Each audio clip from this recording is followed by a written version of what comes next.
PS മാഷേ, വളരെ പ്രധാനപ്പെട്ടൊരു കാര്യം.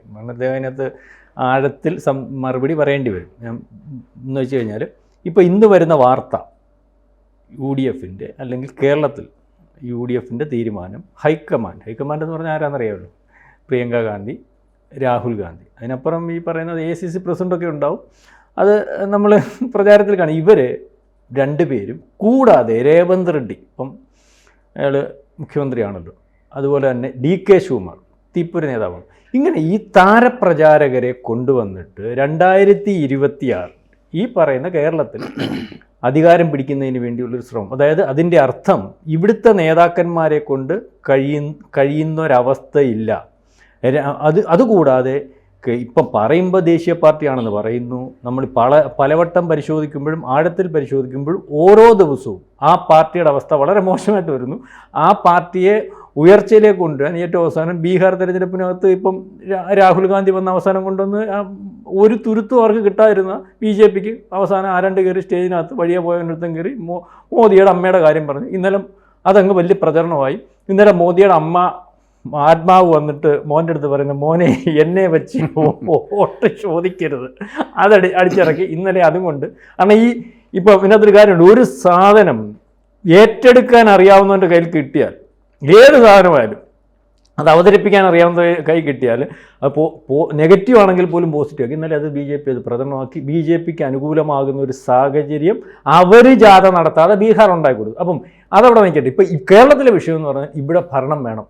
ഇനിയും ഒരു തുരുത്ത് അറിയാമല്ലോ, ദേശീയ തലത്തിലെ നേതാക്കന്മാരുടെ തുരുത്ത്. പ്രിയങ്ക മത്സരിക്കുന്നവിടെ, രാഹുൽ ഗാന്ധി മത്സരിക്കുന്നവിടെ. വടക്കേ ഇന്ത്യ മത്സരിച്ചാൽ കിട്ടത്തില്ലെന്നുള്ള ഉറപ്പുകൊണ്ടാണല്ലോ. എന്തായാലും വടക്കേ ഇന്ത്യ ഇവിടുന്ന് പോയിട്ട് വടക്കേ ഇന്ത്യ രാഷ്ട്രീയമാണല്ലോ കളിക്കാൻ പറ്റുന്നത്. അല്ലാതെ കേരളം ഇല്ലെങ്കിലും BJP ഇന്ത്യ ഭരിക്കാൻ പറ്റുമെന്ന് പലവട്ടം 3-2 ഭൂരിപക്ഷത്തിലും അല്ലെങ്കിൽ എത്തരത്തിലും കാണിച്ചുകൊണ്ടിരിക്കുന്ന പാർട്ടിയാണ് BJP. അപ്പോൾ കേരളത്തിൻ്റെ ആവശ്യമില്ല. പക്ഷേ അവർക്ക് ആവശ്യമായി വരുന്നത് കേരളം മാത്രം. ഇതുപോലെ തന്നെ ഇവിടെ കോൺഗ്രസ് അതുകൊണ്ട് തീർത്തും ഈ പറഞ്ഞ പോലെ പ്രചരണം നടത്തി പിടിക്കാൻ വേണ്ടിയുള്ള തീരുമാനമാണ്. എത്തരത്തിലുള്ള പ്രചരണമാണെന്നോ എത്തരത്തിലുള്ള ജാഥയാണെന്നോ അറിയാം. രണ്ടാമത് ഇനി മറിച്ച് വേറൊരു പാർട്ടി ഇവിടെ ഭരിക്കുന്നുണ്ടല്ലോ, CPM, അതായത് ഇടതുപക്ഷം, അതിനകത്ത് CPI വരുന്നുണ്ട്. ഈ പാർട്ടിക്കും നിലനിൽപ്പിൻ്റെ വിഷയമാകും. ആകപ്പാടെ ഇന്ത്യയിൽ ഇപ്പോൾ ഒരു തുരുത്ത് കേരളത്തിൽ മാത്രമാണ്. അപ്പോൾ അവർക്ക് തുടർ ഭരണത്തിൻ്റെ ആവശ്യമുണ്ട്. അവരിനി ഏതൊക്കെ രീതിയിൽ ഇപ്പം തന്നെ എല്ലാം അടുക്കി കൊണ്ടുവരിക. കാരണം അവരുടെ അടുക്ക് കൃത്യമായിട്ട് വന്നപ്പോൾ, കാരണം പെൻഷൻ്റെ വിഷയത്തിനകത്ത് ഓണമായപ്പോൾ കറക്റ്റ് ചെയ്തു. താഴെത്തട്ടിലുള്ള പലരുടെയും പ്രശ്നങ്ങൾ അല്ലെങ്കിൽ 6 മാസം കൊണ്ട് ഇതുവരെ ഉണ്ടാക്കിയ പ്രശ്നങ്ങൾ മൊത്തം കൈകാര്യം ചെയ്തിട്ട്, അങ്ങനെയാണല്ലോ നമ്മുടെ ഒരു മാനസികാവസ്ഥ. തൊട്ടു മുമ്പുള്ള കാര്യസ്ഥകൾ പൊറോട്ട ഒന്നും പരിശോധിക്കാനും അല്ലെങ്കിൽ അന്നേരം വരുന്ന 1 മാസത്തെ പ്രചരണമാണല്ലോ. അപ്പോൾ ആ പ്രചരണത്തിലൊക്കെ അവർ മുന്തി തന്നെ നിൽക്കും.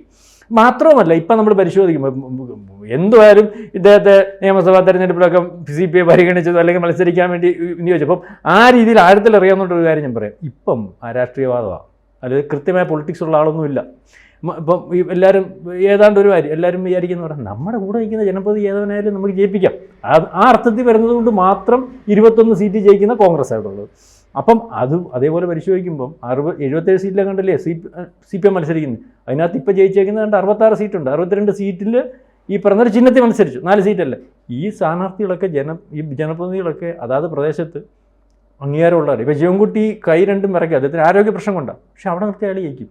ഇങ്ങനെയൊക്കെ. അപ്പോൾ ഇങ്ങനെ നോക്കുമ്പോൾ മാർക്സിസ്റ്റ് പാർട്ടി തന്നെ 3ാമത് അധികാരത്തിൽ വരും. ഇപ്പോൾ മാഷ് എത്ര പറഞ്ഞാലും ഇടതുപക്ഷത്തിനകത്ത് ചില പോരായ്മകളുണ്ട്, അല്ലെങ്കിൽ ഇടതുപക്ഷത്തിൽ ആഴത്തിൽ അറിയാവുന്ന ആളും അല്ലെങ്കിൽ ഇടതുപക്ഷ ചിന്താധികാരനും. അപ്പം എനിക്കറിയാം എന്നും അങ്ങനെ ആയിരിക്കും, അങ്ങനെ പറ്റത്തുള്ളൂ. അപ്പോൾ ഇദ്ദേഹത്തിൻ്റെ വീക്ഷണത്തിൽ നോക്കുമ്പോൾ ഇടതുപക്ഷത്തിനകത്ത് ഇദ്ദേഹം ആഗ്രഹിക്കുന്ന ഒരു ഇടതുപക്ഷം അല്ല. പക്ഷേ എന്ത് പറഞ്ഞാലും ഈ പറഞ്ഞ ജനപ്രതിനിധികൾ. അപ്പോൾ ഇതെങ്ങനെയാവും അല്ലെങ്കിൽ എങ്ങനെയായിരിക്കും ഇദ്ദേഹത്തിൻ്റെ ഒരു കാഴ്ചപ്പാടിൽ ഇവിടെ സംഭവിക്കാൻ പോകുന്നത്? 2026 ഇപ്പം മത്സരിക്കാൻ പോകുന്നവരെ പിണറായി വിജയൻ ഇപ്പുറത്ത്, പിണറായിക്ക് അപ്പുറം ദേശീയ നേതാവൊന്നും CPM-നകത്തും ഇടതുപക്ഷത്തിനകത്തും എനിക്ക് തോന്നുന്നില്ല ബേബി അല്ലെങ്കിൽ പറയുമ്പോൾ ഉണ്ടായിരിക്കും. പക്ഷേ ക്രൗഡ് പുള്ളർ പിണറായി തന്നെ. ഇപ്പുറത്ത് ഇവർ പറയുന്ന കേരളത്തിൽ എന്തോരം ക്രൗഡ് പുള്ളർ തന്നെയാണ് ഈ പ്രിയങ്കയും രാഹുൽ ഗാന്ധി. വേറെ എങ്ങും അംഗീകരിച്ചില്ലെങ്കിൽ ഇവിടെ അംഗീകാരം കിട്ടും. കുറേ കാലം കൂടെ കാണുമെന്നാണ് എൻ്റെ വിചാരം. അല്ലെങ്കിൽ ഇവിടുത്തെ മാധ്യമങ്ങളെല്ലാം കൂടെ ഇതെന്ത് ചെയ്താലും ഇങ്ങനെ കൊണ്ടുവരുന്ന ഒരു അവസ്ഥയുണ്ട്. അതിന് കാരണമൊക്കെ പലതാണ്, അത് നമുക്ക് ഉന്നയിച്ചത്. ഇപ്പോൾ എങ്ങനെയായിരിക്കും 2026 സാറിൻ്റെ ഒരു അഭിപ്രായം അനുസരിച്ച് വരാൻ പോകുന്ന ഇവരുടെ ഒരു മത്സരം, അല്ലെങ്കിൽ ഇവർ തമ്മിലാണ് പിണറായി രാഹുൽ ഗാന്ധി, അങ്ങനെയാണ് പറയേണ്ടി വരും. അല്ല, 2026 വളരെ ശ്രദ്ധയോടുകൂടി തന്നെ ആയിരിക്കും ഇന്ത്യയിലെ വിവിധ രാഷ്ട്രീയ പ്രസ്ഥാനങ്ങൾ കേരളത്തിൽ കാണും. കാരണം നേരത്തെ പ്രശാന്ത് പറഞ്ഞവരെ അത് ഇവരുടെ നിലനിൽപ്പിൻ്റെ പ്രശ്നമാണ്. കോൺഗ്രസിൻ്റെയും CPM-ൻ്റെയും നിലനിൽപ്പിൻ്റെ പ്രശ്നമാണ്. കോൺഗ്രസ്സിന് ഒരിക്കൽ കൂടി തോറ്റാൽ പിന്നെ കേരളത്തിൽ കോൺഗ്രസ്സിന് അധികാരത്തിൽ വരാനായിട്ട് കഴിയില്ല എന്നത് ഉറപ്പാക്കപ്പെടും എന്നുള്ളതാണ് അവർ നേരിടുന്ന പ്രതിസന്ധി. അതാണ് സി പി എമ്മിനെ സംബന്ധിച്ചിടത്തോളം ഇന്ത്യയിൽ സി പി എമ്മിന് അധികാരമുള്ള, സി പി എമ്മിന് മുഖ്യമന്ത്രിയുള്ള ഏക സംസ്ഥാനം കേരളമാണ്. അവിടെ തോറ്റുപോയി കഴിഞ്ഞാൽ പിന്നെ കേരളത്തിൽ മാത്രമുള്ള ഈ സംവിധാനം ഇന്ത്യയിൽ ഒരിടത്തും ഇല്ല എന്നുള്ള രീതിയിലേക്ക് വ്യാഖ്യാനിക്കപ്പെടാം. രണ്ടാമത് അവർ അഭിമുഖീകരിക്കാൻ പോകുന്നൊരു പ്രശ്നം എന്ന് വെച്ചാൽ അധികാരമാണ് ഇപ്പോൾ അവരുടെ കൂടെ ഒരുപാട് ആളുകൾ നിലനിർത്തിയിരിക്കുന്നു. അധികാരമുള്ളതിൻ്റെ പേരിൽ പലതും അവർക്ക് പരിഹരിക്കാനായിട്ട് പറ്റുന്നു. അങ്ങനെ അവരുടെ കൂടെ കൂടി നിൽക്കുന്ന വലിയൊരു രാഷ്ട്രീയ സമൂഹം എന്ന് നമുക്ക് പറയാൻ പറ്റും. ആ രാഷ്ട്രീയ സമൂഹത്തെ മുന്നോട്ട് കൊണ്ടുപോകുന്നത് അധികാരമാണ്. അധികാരം നഷ്ടപ്പെടുമ്പോൾ ഈ രാഷ്ട്രീയ സമൂഹം എന്ത് ചെയ്യും? പിരിഞ്ഞു പോകും. അങ്ങനെയാണ് നമ്മൾ ബംഗാളിലും ത്രിപുരയിലും ഒക്കെ കണ്ടത്. അങ്ങനെയാണ് ത്രിപുര കുറച്ചും കൂടി മെച്ചപ്പെട്ട ഒരു പൊളിറ്റിക്കൽ ബേസ് നിലനിർത്തുന്ന ഒരു സ്ഥലമാണെങ്കിലും ബംഗാൾ തീരെ അങ്ങനെ അല്ലാതായിപ്പോയി എന്നുള്ളത് മനസ്സിലാക്കി. കേരളത്തിലും ആ സ്ഥിതി അവർക്ക് നേരിടേണ്ടി വരും. ഇതൊക്കെ മനസ്സിലാക്കിയിട്ടാണ് അവർ തിരഞ്ഞെടുപ്പിൽ അവരുടെ എല്ലാ കഴിവുകളും ഉപയോഗിച്ച് മത്സരിക്കാനായിട്ട് പോകുന്നതെന്നാണ് നമ്മൾ കണക്കാക്കുന്നത്. അതുതന്നെയാണ് കോൺഗ്രസിൻ്റെ സ്ഥിതി. കേരളത്തിൽ അവർക്ക് അധികാരം കിട്ടും എന്ന് ഏതാണ്ട് ഉറപ്പായ ഘട്ടത്തിലാണ് മാങ്കൂട്ടം പ്രതിഭാസം പോലെയുള്ള സംവിധാനങ്ങളെല്ലാം വന്ന് കയ്യിലിരുന്ന് അവരുടെ ബോംബ് പൊട്ടിയ വാർത്തയാണ് പിന്നെ ഇപ്പോൾ നമ്മുടെ അന്തരീക്ഷത്തിൽ നിലനിൽക്കുന്നത്. അതുകൊണ്ട് എന്താ സ്ഥിതി എന്ന് വെച്ചാൽ കോൺഗ്രസ്സിലെ നേതാക്കൾക്ക് കോൺഗ്രസ്സിനെ കേരളത്തിൽ ജയിപ്പിക്കാൻ കഴിയില്ല എന്നുള്ള ഒരു തോന്നൽ അഖിലേന്ത്യാ നേതൃത്വത്തിന് ഉണ്ടാക്കി കൊടുക്കാനായിട്ട് കഴിയും.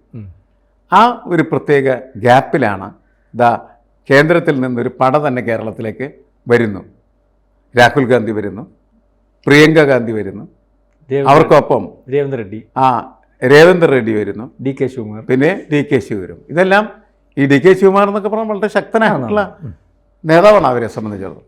അവർ കേരളത്തിൽ വരികയും അവർ കേരളത്തിൻ്റെ നേതൃത്വം ഏറ്റെടുക്കുകയും കേരള നേതാക്കൾ അവർക്ക് പിന്നിൽ നിന്ന് പ്രവർത്തിക്കുകയും ചെയ്യുന്ന ഒരു അന്തരീക്ഷം സൃഷ്ടിക്കപ്പെട്ടാൽ അതെങ്ങനെയായിരിക്കും അതിൻ്റെ ഇമ്പാക്റ്റ് എന്ന് നമുക്ക് പറയാൻ പറ്റില്ല. പക്ഷേ കേരളത്തിലെ ഇവർ തമ്മിലുള്ള അടി എന്ത് ചെയ്യും?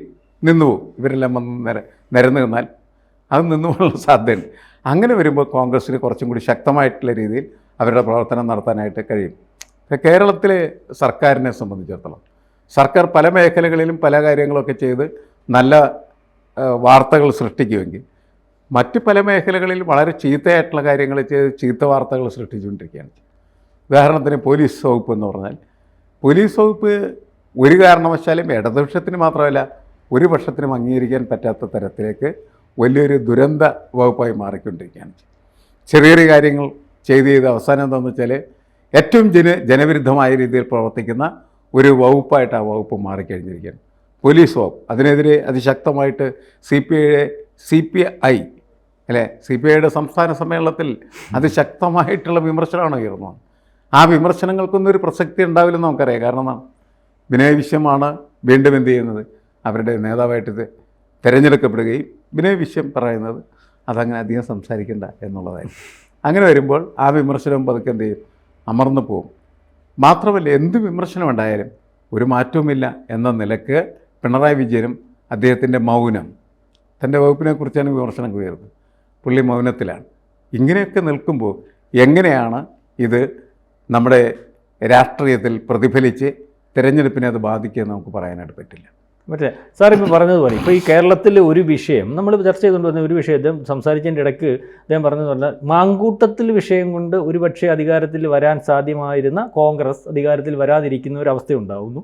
അതിനെ അതിജീവിക്കാൻ വേണ്ടി അല്ലെങ്കിൽ പാർട്ടിക്കകത്തെ ഈ പറഞ്ഞ അറിയാമല്ലോ അതിനകത്ത് 100 മുഖ്യമന്ത്രിമാരും അല്ലെങ്കിൽ നേതാക്കന്മാരില്ലാത്തൊരവസ്ഥ. പണ്ടാങ്കിൽ ഈ നേതാക്കന്മാരുണ്ടായിരുന്നു. എത്ര പ്രശ്നമുണ്ടെങ്കിലും അന്ന് പാർട്ടിക്കൊരു ബലമായിരുന്നു. അല്ലെങ്കിൽ പാർട്ടി ഗ്രൂപ്പുകൾ ഉണ്ടെങ്കിൽ തന്നെയും ഈ പറഞ്ഞ പോലെ മത്സരിക്കുന്ന കരുണാകരനാണ്. അപ്പം എല്ലായിടത്തും വിചാരിക്കും അവനെയൊക്കെ കിടന്ന് അടിക്കിട്ട് കരുണാകരനല്ലേ മുഖ്യമന്ത്രിയാവുന്നത്, അപ്പം എങ്ങനെയും ജയിപ്പിച്ച് വിടാം. അല്ലെങ്കിൽ പിന്നെ വന്നതെന്ന് പറഞ്ഞാൽ നമുക്ക് പറയാവുന്ന ജനകീയ നേതാവായിരുന്നു ഉമ്മൻചാണ്ടി വരുമ്പോഴും പറയും ബാക്കി ഗ്രൂപ്പും പ്രശ്നമൊക്കെ ആരും നോക്കുമെന്ന് വേണ്ട, ഉമ്മൻചാണ്ടി മുഖ്യമന്ത്രിയാവും, നമുക്കത് മതി എന്നുള്ള രീതി. പക്ഷേ ഇപ്പം അങ്ങനെ നേതാവില്ല സാർ. അതാണ് എല്ലാം പരിഹരിക്കാൻ പറ്റുന്ന ഒരു നേതാവില്ല. അപ്പൊ ആ പ്രതീക്ഷ ഇതിനകത്തില്ല. മാത്രവുമല്ല, ഈ പരിഹരിക്കാൻ പറ്റുന്ന നേതാക്കന്മാരെ ഇല്ലെന്നുള്ളത് കാര്യവും അല്ലെ ജനത്തിന് അത്തരത്തിൽ തൃപ്തിയില്ലെന്നുള്ള കാര്യം ഒന്നും ഒരു വിഷയമല്ല. പക്ഷെ അതിനകത്ത് നിൽക്കുമല്ലേ, കെ മുരളീധരൻ നിൽക്കുന്നു, രമേശ് ചെന്നിത്തല നിൽക്കുന്നു, പ്രതിപക്ഷ നേതാവ് നിൽക്കുന്നു, മുൻ KPCC പ്രസിഡന്റ് ആരാ സുധാകരൻ നിൽക്കുന്നു, ഏറ്റവും അവസാനം ഇതിനകത്തുനിന്ന് കണ്ടേക്കരെന്ന് പറയുന്ന തിരുവനന്തപുരം MP വരെ നിൽക്കുക, വീണ്ടും ഒരു പ്രതീക്ഷയായിട്ട് കോൺഗ്രസിനകത്ത് നിൽക്കുന്നതിൻ്റെ. അപ്പം ആ രീതിയിലേക്ക് ഉള്ള ഒരു കാര്യം. അപ്പം അങ്ങനെ വരുമ്പോൾ, അല്ലെങ്കിൽ ഇവരെ കൊണ്ട് കൊള്ളുകയില്ല. എനിക്ക് തോന്നുന്നില്ല മാങ്കൂട്ടത്തിൻ്റെ വിഷയമില്ലായിരുന്നെങ്കിൽ പോലും അടുത്ത പ്രാവശ്യം ഇവിടെ UDF അധികാരത്തിൽ വരുമെന്ന് തോന്നുന്നില്ല. കാരണം UDF അതിനുള്ള കപ്പാസിറ്റി ഇപ്പോൾ ഇല്ല സർ. എനിക്ക് ശരിയോ തെറ്റോ, UDF അതിനുള്ള കപ്പാസിറ്റി ഇല്ല. നമ്മളീ പറയുന്നത് UDF അല്ല ഇപ്പോൾ പ്രവർത്തിക്കുന്നത്. ഇവിടുത്തെ മാധ്യമങ്ങൾ, പിണറായി ശരിയോ തെറ്റോ ജനം വിലയിരുത്തിയുണ്ട്. ഇവിടുത്തെ മാധ്യമങ്ങൾ പിണറായിക്ക് ഒന്നും എതിരാണ്, അല്ലെങ്കിൽ നേരത്തെ അല്ലെങ്കിൽ അയാൾ നിന്ന് കൊടുക്കുന്നില്ല എതിരാണ്. പക്ഷേ ഇവിടെ നിൽക്കുന്ന കോൺഗ്രസ് പ്രതിപക്ഷ നേതാവിൻ്റെ മുമ്പിൽ മൈക്കുമായിട്ട് ഇവിടുത്തെ മാധ്യമങ്ങൾ ഇല്ലെന്നുണ്ടെങ്കിൽ ഇവിടുത്തെ കോൺഗ്രസ് എവിടെ പോകും സാറേ? ഏകദേശം CPM-ൻ്റെയും എന്താ പറഞ്ഞാലും CPM-ൻ്റെയും CPI-യുടെയും കാര്യം അങ്ങനെ അല്ല ഇപ്പോഴും. പണ്ടത്തേനോട് തൊല്ലം ചെയ്യുമ്പോൾ ഇദ്ദേഹത്തിൻ്റെ അത്രയും രാഷ്ട്രീയം അല്ലെങ്കിൽ ആ തൊല്ലം ചെയ്യുമ്പോൾ ഇല്ലെങ്കിൽ തന്നെയും CPM CPI-യും ബാക്കി പാർട്ടികളെ വെച്ച് BJP-യും അല്ലെങ്കിൽ ഇത് വെച്ച് നോക്കുമ്പോൾ കോൺഗ്രസിന് എങ്ങനെ പ്രചരണം നടത്താൻ പറ്റും ഇവിടുത്തെ മാധ്യമങ്ങളില്ലെങ്കിൽ? കേരളത്തിൽ എപ്പോഴും നമ്മൾ ഈ മാധ്യമങ്ങൾ, പ്രത്യേകിച്ച് മലയാള മനോരമയാണ് ഈ ഇടതുപക്ഷ സർക്കാരിൻ്റെ ഒരു പ്രതിപക്ഷം എന്ന് പറയുന്നത്. മലയാള മനോരമ ഇല്ലെങ്കിൽ പ്രതിപക്ഷം പോലും ഇവിടെ ഇല്ല എന്ന് നമുക്ക് തോന്നുന്ന തരത്തിലാണ് കാര്യങ്ങളെല്ലാം നിർവഹിക്കപ്പെട്ടുകൊണ്ടിരിക്കുന്നത്. ഇപ്പോൾ ഈ മലയാള മനോരമ എന്ന പേര് ഞാൻ പറഞ്ഞു മാത്രമേ ഉള്ളൂ. എല്ലാ മാധ്യമങ്ങളും അങ്ങനെ നിൽക്കുകയും ഈ മാധ്യമങ്ങളാണ് യഥാർത്ഥത്തിൽ ഭരണകൂടത്തിൻ്റെ ജനവിരുദ്ധമായിട്ടുള്ള പ്രവർത്തനങ്ങളെ, പ്രത്യേകിച്ച് ഈ പോലീസ് വകുപ്പിൻ്റെ ജനവിരുദ്ധമായിട്ടുള്ള പ്രവർത്തനങ്ങളെ, അഴിമതികളെ ഒക്കെ പുറത്ത് കൊണ്ടുവരാനായിട്ട് ശ്രമിക്കുകയും അത് ഫലപ്രദമായിട്ട് നിർവഹിക്കുകയും ചെയ്യുന്നത്. കോൺഗ്രസ് നേതൃത്വം അത് ഒരു ദിവസത്തേക്കും 2 ദിവസത്തേക്കും ഏറ്റെടുത്ത് പറഞ്ഞിട്ട് അവരടുത്ത പരിപാടിയിലേക്ക് പോവുകയാണ് ചെയ്യുന്നത്. എന്താണ് പ്രതിപക്ഷത്തിന് അല്ലെങ്കിൽ കോൺഗ്രസ്സിന് വരുന്ന അല്ലെങ്കിൽ വന്നിട്ടുള്ള പ്രശ്നമെന്ന് പരിശോധിച്ചാൽ ഒരു ഇഷ്യൂ ബേസ്ഡായിട്ടുള്ള ഒരു പോരാട്ടം നടത്താനായിട്ട് അവർക്ക് കഴിയുന്നില്ലെന്ന്. ഒരു ഇഷ്യൂ ഒരു പ്രസൻറ്റ് ചെയ്യും, 2 ദിവസം കഴിയുമ്പോൾ അവരത് വിട്ടിട്ട് വേറെ സ്ഥലത്തേക്ക് പോവുകയാണ് ചെയ്യുന്നത്. ഇപ്പോൾ ജനങ്ങളുടെ മനസ്സിൽ തങ്ങി നിർത്താൻ പറ്റുന്ന തരത്തിലേക്ക് സർക്കാരിനെതിരായിട്ടുള്ള പ്രശ്നങ്ങളെ നിരന്തരമായിട്ട് കൊണ്ടുവന്ന് അതിനെതിരെ പ്രതിഷേധിച്ച് സമരം നടത്തി അത് ജനങ്ങളുടെ ഒരു വിഷയമാക്കി രൂപപ്പെടുത്തിയെടുക്കുന്നതിലുള്ള പരാജയമാണ് പ്രതിപക്ഷത്തിന് ഇവിടെ സംഭവിച്ചുകൊണ്ടിരിക്കുന്നത്. അങ്ങനത്തെ ഒരു പ്രക്രിയയിലേക്ക് അവർക്ക് കടക്കാൻ പറ്റാതെ പോകുന്നത് കൊണ്ടാണ് യഥാർത്ഥത്തിൽ ഈ ആളുകൾക്ക് അവരിൽ വിശ്വാസമില്ലാതെ വരുന്നത്. ഒരാളവിടെ നിന്ന് ശക്തമായിട്ട് അതിനെ നേരിടാൻ തീരുമാനിച്ച് അതിനുവേണ്ടി പ്രവർത്തിക്കാനായിട്ട് തുടങ്ങുകയും ചെയ്താൽ അത്തരത്തിലുള്ളൊരു നേതാവ് ആയി ഇവിടുത്തെ കോൺഗ്രസിൻ്റെ ഏതെങ്കിലും ഒരു നേതാവ് മാറിയിരുന്നെങ്കിൽ ഇന്ന് ആളുകൾ സംശയിക്കുന്ന തരത്തിൽ ഉള്ള പ്രശ്നം അവർക്കുണ്ടാവുമായിരുന്നില്ല. അത് പക്ഷേ അവർ തിരിച്ചറിയപ്പെടുന്നില്ല എന്നാണ് ഞാൻ മനസ്സിലാക്കുന്നത്. അത് അവർക്ക് തിരിച്ചറിയാൻ കഴിയുന്നില്ല. ഇത് യഥാർത്ഥത്തിൽ അവർ തിരിച്ചറിയേണ്ടതാണ്. അതവർ തിരിച്ചറിയുന്നില്ല. തിരിച്ചറിയാതിരിക്കാനുള്ള പ്രധാനപ്പെട്ട കാരണം ഓരോ നേതാവും വിചാരിക്കുന്നത് ഞാൻ തന്നെയാണ് മഹാനായിട്ടുള്ള നേതാവ് എന്നാണ്. അല്ലാതെ പ്രശ്നപരിഹാരത്തിന് വേണ്ടിയിട്ട് താൻ എന്താണ് ചെയ്യേണ്ടത് എന്ന് അദ്ദേഹം അന്വേഷിക്കുന്നില്ലെന്നാണ്. ഒരു വിഷയം ഉണ്ടായിക്കഴിഞ്ഞ ഉടനെ നേതാവ് വരും, പത്രസമ്മേളനം വിളിക്കും, വർത്തമാനങ്ങളൊക്കെ പറയും, 4 കാഴ്ച വെച്ചിട്ട് പോകും. ആ കാഴ്ചക്ക് ഉഗ്രനാണ് എന്ന് വിശ്വസിച്ച് അദ്ദേഹം പിരിഞ്ഞു പോവുകയാണ് ചെയ്യുന്നത്. അതല്ലാതെ ആ വിഷയത്തെ കേന്ദ്രീകരിച്ച് ജനങ്ങളെ ഏകോപിപ്പിച്ച് കോൺഗ്രസ്സുകാരെ തന്നെ ഏകോപിപ്പിച്ച് മുന്നോട്ട് കൊണ്ടുപോകാൻ പറ്റുന്ന ഒരു ലീഡർഷിപ്പ് ഇല്ല അവർക്ക്. അതാണ് അവരുടെ പ്രശ്നമായിട്ട് എനിക്ക് എപ്പോഴും തോന്നിയിട്ടുള്ളത്. അപ്പോൾ ഞാനിപ്പോൾ ചോദിച്ചു വരുന്നത് നമുക്കിപ്പോൾ അവസാനിപ്പിക്കാം. സാർ ഈ പറഞ്ഞതുപോലെ കോൺഗ്രസ് ഇനി എത്ര രാഹുൽ ഗാന്ധി വന്നാലും പ്രിയങ്ക ഗാന്ധി വന്നാലും റേവന്ത് റെഡ്ഡി വന്നാലും ഒരുപക്ഷെ DK ശിവകുമാർ ഒക്കെ വന്ന് ഇവിടെ ഒരു ജാഥ നടത്തിയാലും ഈ പറയുന്ന പോലെ താഴെത്തട്ടിൽ ഈ പറയുന്ന കാര്യങ്ങൾ സാധാരണ ജനങ്ങളെ ഇനങ്ങളിലേക്ക് എത്തിക്കാൻ കഴിയുന്ന നേതൃത്വമില്ലാത്തതുകൊണ്ട് അധികാരത്തിൽ വരാനുള്ള സാധ്യത 2026 ഒരു പക്ഷേ. അതായത് പൊതുവേ പറയുന്ന ഒരു വർത്തമാനം എന്ന് വെച്ചാൽ ഈ കയ്യിലെത്തിയ അധികാരത്തെ കൈകൊണ്ട് തട്ടിക്കളഞ്ഞു എന്നാണ് പലരും പറയുന്നത്. പല വിഷയങ്ങളും വരുന്ന സമയത്ത് അങ്ങനത്തെ ഒരു സംഭാഷണമാണ് വരുന്നത്. കാരണം ഒരു ഭരണകൂടത്തിന് ജനങ്ങളോട് ഉള്ള എതിർപ്പ് പല കാര്യങ്ങളിലൂടെയാണ് രൂപപ്പെട്ട് വരുന്നത്, ഒരു വിഷയത്തിൽ മാത്രമല്ല. അതെല്ലാം വലിയ തരത്തിൽ ഉയർന്ന് രൂപപ്പെട്ട് വരുമ്പോഴാണ് നമ്മളതിനെ ഈ ആൻറ്റി ഇൻകംബൻസി എന്ന് വിശേഷിപ്പിക്കുന്നത്. അതായത് ഭരണവിരുദ്ധ വികാരം എന്ന് പറയും. അതുണ്ട് ശരിക്കും പറഞ്ഞാൽ. അതിനെ യൂട്ടിലൈസ് ചെയ്യാൻ കഴിഞ്ഞില്ല എങ്കിൽ നമുക്ക് 2 പ്രതിപക്ഷം ഇവിടെ ഉണ്ടല്ലോ. ഒന്ന് BJP എന്ന് പറയുന്നത്, മറ്റൊന്ന് കോൺഗ്രസിൻ്റെ നേതൃത്വത്തിലുള്ള. ഇത് രണ്ടിലേക്കും ഇത് ഡീവിയേറ്റ് ചെയ്ത് പോയാൽ അത് ഫലമില്ലാത്ത ഒരവസ്ഥ സൃഷ്ടിക്കാൻ സാധ്യത കൂടുതലാണ്. അതാണ് പ്രശ്നം. അതായത് ഈ ഭരണവിരുദ്ധ വികാരത്തെ ഏതെങ്കിലും ഒരു സൈഡിലേക്ക് ട്വിസ്റ്റ് ചെയ്താൽ മാത്രമാണ്, അല്ലെങ്കിൽ അത്തരത്തിൽ സിങ് ഉണ്ടായാൽ മാത്രമാണ് ഈ ഗവൺമെൻറ് വീണു പോവുകയുള്ളൂ. അല്ലെങ്കിൽ ഗവൺമെൻറ് വീഴാനുള്ള സാധ്യതകൾ കുറയുകയാണ് ചെയ്യുന്നത്. ഇത് മനസ്സിലാക്കി പ്രവർത്തിക്കാൻ പറ്റുന്ന ഒരു സാഹചര്യം ഉണ്ടെങ്കിൽ അവർക്കതിൻ്റെ ഗുണമുണ്ടാകുകയുള്ളൂ. അതായത് ഞാൻ നമുക്ക് നിർത്താം. കോൺഗ്രസിനകത്ത് ഇത് മനസ്സിലാക്കി പ്രവർത്തിക്കാൻ പറ്റുന്ന നേതാക്കന്മാരില്ലെന്ന് തന്നെയാണ് നമുക്ക് മനസ്സിലാവുന്നത്. മാത്രവുമല്ല, ഇത്തരത്തിലൊരു പ്രശ്നമുണ്ട്, അല്ലെങ്കിൽ ഭരണവിരുദ്ധ വികാരമുണ്ട്. ഈ ഭരണവിരുദ്ധ വികാരത്തിനകത്ത് അത് മാറ്റിയെടുക്കാൻ പ്രാപ്തമായിട്ടുള്ള നേതാക്കന്മാർ ഇപ്പോൾ ഭരിച്ചുകൊണ്ടിരിക്കുന്ന പാർട്ടിക്കപ്പുറം മറ്റേതിനകത്ത് ഇല്ലെന്ന് തീരുമാനിച്ചാലും ഈ പാർട്ടി തന്നെ വീണ്ടും അധികാരത്തിൽ വരും. മനസ്സിലായില്ല? അതാണിപ്പോൾ സംഭവിക്കാൻ പോകുന്നതെന്നാണ് മാഷിൻ്റെ വർത്തമാനത്തിൽ നിന്നും നമുക്ക് പുതിയ പരിശോധിക്കുന്നതിനകത്തു നോക്കാൻ നമുക്ക് മനസ്സിലാവുന്നത്. അതായത് ആര് വന്നാലും, അതായത് പിണറായി വിജയനെ എതിർക്കാൻ ഇപ്പോഴത്തെ വാർത്തയനുസരിച്ച് ഈ പറയുന്ന രാഹുൽ ഗാന്ധി വരുന്നു. രാഹുൽ ഗാന്ധിക്ക് ആകപ്പാടെ ഇന്ത്യയിൽ എതിർക്കാൻ പറ്റുന്നതും അല്ലെങ്കിൽ രാഷ്ട്രീയം പറയാൻ പറ്റുന്നതും നിലനിൽപ്പിന് വേണ്ടിയുള്ള ഒരു സംസ്ഥാനമായിട്ട് കേരളം മാറിയിരിക്കുന്നു. അതിനെ നിലനിർത്തേണ്ടതായിട്ടുള്ള ആവശ്യമുണ്ട്. ഒരുപക്ഷെ പെങ്ങൾക്കും ആങ്ങളയ്ക്കും, ഒരുപക്ഷെ കോൺഗ്രസിനും അതേ അവസ്ഥയിൽ തന്നെയാണ് CPM-ഉം. ഒരുപക്ഷെ BJP ഇവിടെ ഒരു ഒന്നും ബാക്കിയുള്ളതെല്ലാം ഉണ്ട്, ഇവിടെ മാത്രം പറ്റുന്നില്ല. അതിനുവേണ്ടിയുള്ള ഒരു പണി അവരും നടത്തിക്കൊണ്ടിരിക്കുന്നു. കേരളത്തിൽ പൊതുവെ ലീഡർഷിപ്പിൻ്റെ കാര്യം പരിശോധിച്ചാൽ BJP ആയാലും CPM ആയാലും കോൺഗ്രസ് ആയിക്കഴിഞ്ഞാലും ചെറിയ ദാരിദ്ര്യമുണ്ട് എന്നുള്ള കാര്യത്തിൽ യാതൊരു സംശയമില്ല. ഇപ്പോൾ CPM-ൽ പിണറായി കഴിഞ്ഞാൽ പിന്നെ ആര് എന്ന് ചോദിച്ചാൽ അവർക്ക് ഒരു ഉത്തരമില്ല. അതുപോലെ BJP-ൽ എന്ന് വെച്ചാൽ ആരാണ് നിങ്ങളുടെ നേതാവ് എന്ന് ചോദിച്ചാൽ അതിന് കൃത്യമായിട്ടൊരു ഉത്തരവില്ല. കോൺഗ്രസിൻ്റെയും സ്ഥിതി ഇത് തന്നെയാണ്. പല നേതാക്കന്മാരും ഈ ഒരു സിറ്റുവേഷനാണ് നമ്മളുടെ പുതിയ വരാൻ പോകുന്നതായിട്ടുള്ള തെരഞ്ഞെടുപ്പിൻ്റെ സാഹചര്യങ്ങൾ നിർണ്ണയിക്കാനായിട്ട് പോകുന്നത്. ഇതൊക്കെ നമ്മൾ പറയുന്ന പോലെ അവർക്ക് മനസ്സിലാവുന്നുണ്ടെന്ന് നമുക്കറിയില്ല. ശരി, നമ്മൾ നടത്തുന്ന ഈ നിരീക്ഷണങ്ങളെന്ന് പറയുന്നത് വളരെ കൃത്യമായിട്ട് അവർക്കും നിരീക്ഷണം നടത്താൻ കഴിയുന്ന ഒരു കാര്യമാണ്. പക്ഷേ അവരുടെ ഒരു ഈഗോ, അവർ നിരീക്ഷിച്ച കാര്യങ്ങളുടെ യാഥാർത്ഥ്യം അംഗീകരിക്കാനായിട്ട് തയ്യാറാവാത്തതായിട്ട് മാറിത്തീരും. ഇതാണ് പ്രശ്നമായിത്തീരുന്നത്. അതുകൊണ്ടാണ് നമ്മളീ പറയുന്ന പ്രശ്നത്തിന് ഒരു പരിഹാരം ഇത്തരം പാർട്ടികളുടെ ഭാഗത്തുനിന്ന് വരാതെ പോകുന്നു. BJP-യുടെ പ്രശ്നം അത് തന്നെയല്ലേ? BJP-ക്ക് മുന്നോട്ട് പോകാനായിട്ട് എന്തുകൊണ്ട് പറ്റുന്നില്ല എന്ന് BJP യഥാർത്ഥത്തിൽ പരിശോധിക്കേണ്ടതാണ്. കോൺഗ്രസിൻ്റെ സ്ഥിതി പല മുനകളായിട്ട് ഇങ്ങനെ നിൽക്കുകയാണ് ചെയ്യുന്നത്. CPM-ലാണെന്ന് വെച്ച് കഴിഞ്ഞിട്ടുണ്ടെങ്കിൽ ഇത് കഴിഞ്ഞാൽ ആരും താഴെയില്ല എന്ന് പറയുന്നൊരവസ്ഥയിലേക്കും എത്തുകയാണ് ചെയ്യുന്നത്. പിണറായി ഇല്ലെങ്കിൽ പിന്നെ ആര് എന്നുള്ള ചോദ്യത്തിൽ അവരെത്തി നിൽക്കുകയാണ് ചെയ്യുന്നത്. പൊതുവെ കേരളത്തിൻ്റെ ഒരു രാഷ്ട്രീയം ഒട്ടും ഗുണകരമായിട്ടുള്ള രീതിയിൽ, പോസിറ്റീവ് എന്ന് നമുക്ക് പറയാൻ പറ്റുന്ന രീതിയിൽ, ഒന്ന് ഒരു ആശയം. കേരളം നേരത്തെ ആശയങ്ങളുടെ എന്നുവെച്ചാൽ വളരെ പ്രധാനപ്പെട്ട പൊളിറ്റിക്കൽ ഐഡിയോളജിയുടെ ഒരു കേന്ദ്രമായിരുന്നു.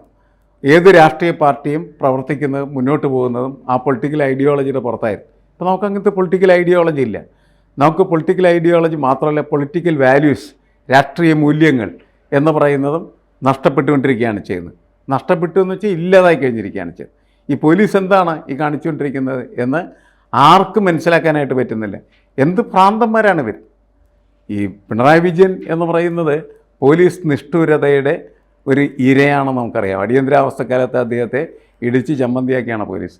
അദ്ദേഹത്തിൻ്റെ ഷർട്ടും അതേപോലെ തന്നെ മുണ്ടും ഒക്കെ പറിച്ചു കളഞ്ഞ് വെറും അൺഡ്രോയറായിട്ട് അദ്ദേഹത്തെ കാലൊക്കെ തല്ലി ഓടിച്ച് ആശുപത്രിയിലാക്കിയ പോലീസാണത്.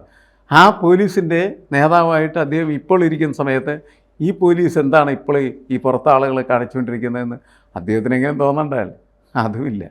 അങ്ങനെ വളരെ കഷ്ടതരമായിട്ടുള്ളൊരവസ്ഥ ഇന്നത്തെ കാലത്ത് കേരളത്തിലെ മനുഷ്യനെ സംബന്ധിച്ചിടത്തോളം അവൻ്റെ ഒരു ആത്മാഭിമാനം, നമ്മളുടെ ഒരു ആത്മാഭിമാനത്തെ ചോദ്യം ചെയ്യുന്നതാണ് കേരളത്തിൻ്റെ പോലീസിൻ്റെ പ്രവൃത്തി എന്ന് പറയും.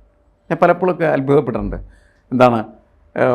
വഴിയാത്രക്കാരായിട്ട് വരുന്ന ബൈക്ക് യാത്രികർ, അവൻ്റെയൊക്കെ തലക്ക് ഹെൽമെറ്റ് അടിക്കുന്ന പോലീസിന് തലക്ക് വെളിവില്ല. ഭ്രാന്തന്മാർക്ക് മാത്രം ചെയ്യാമെന്ന പ്രവൃത്തിയാണ് അത്. അങ്ങനെയുള്ള എത്രയോ പ്രവൃത്തികളാണ് പോലീസ് ചെയ്തുകൊണ്ടിരിക്കുന്നത്.